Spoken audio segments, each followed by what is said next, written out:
If you're a business owner in South Carolina, workers' compensation can feel like, well, like a total maze. Are you following the rules? Do you even need it? It's a lot. So today, we're going to cut right through all that confusion. We're going to give you a clear, straightforward guide to the state's rules. So let's just jump right in with the big one. The most important question of all, does your business actually need to have workers' comp insurance? For some of you, it's an absolute must. For others, maybe not. Let's figure out where you stand. For all the complex legal language out there, the answer to that big question, it really just boils down to one single number. Get this number right, and you've got the foundation for everything else. And that brings us to the absolute core of South Carolina's workers' comp law.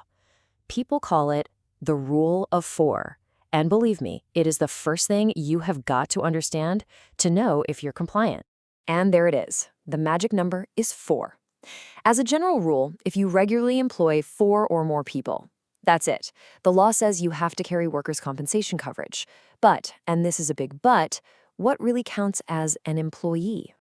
See, the state's definition of employee is probably a lot broader than you think.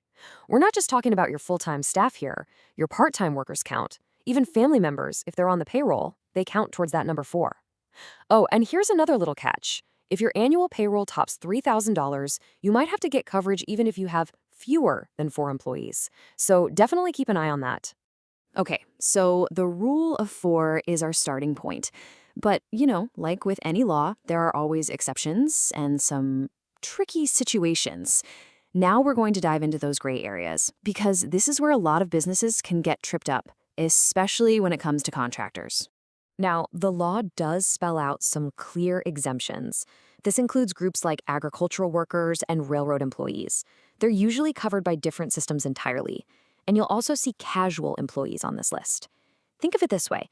That's someone you hire for a one-time job that isn't part of your normal business operations. Like hiring someone to paint your office just once.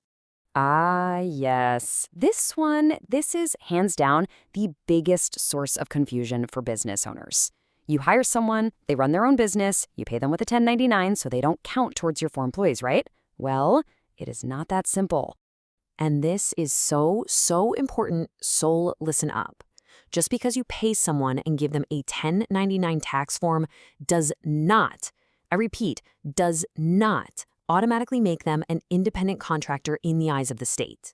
Believing that myth is a very common and very expensive mistake to make. So how does the state decide? They use what's called a 4-factor test. They don't really care about the job title. They care about the reality of the situation. They look at who's really in control of how the work gets done, who's providing the tools, is the person paid a regular wage or by the job, and finally, can you fire them just like a regular employee? This chart really breaks it down nicely. For an employee, the employer's in the driver's seat, controlling the work, providing the tools. For a real contractor, they have their own autonomy. They use their own methods, their own equipment, and they get paid by the project. Getting this right isn't just a good idea, it's absolutely essential. Okay, let's switch gears. We know who needs to be covered, but what happens when someone actually gets hurt on the job? As a business owner, you absolutely need to know how the claim process works. So, from your chair, as the employer, these are the deadlines you've got to have on your radar. An employee should, ideally, tell you about an injury right away, but legally, they have up to 90 days to report it. After that, they have a full 2 years from the accident date to file a formal claim with the Workers' Comp Commission. So what is this insurance actually for? What does it cover? Well, it breaks down into 3 main benefits. First, medical care. And here's a key detail for South Carolina. The employer gets to choose the doctor. Second, it covers lost wages for the time the employee can't work. And third, it provides compensation if the injury results in any kind of permanent disability. Now, about those lost wages, how much are we talking about? Typically, an injured worker gets 2/3 of their average weekly wage. But there's a cap. The state sets a maximum amount every year. For any injuries that happen on or after January 1st, 2025, that maximum is $1,134.43 per week. All right, we've talked about the why, the who, and the what. So let's get to the final, most practical part of this whole thing.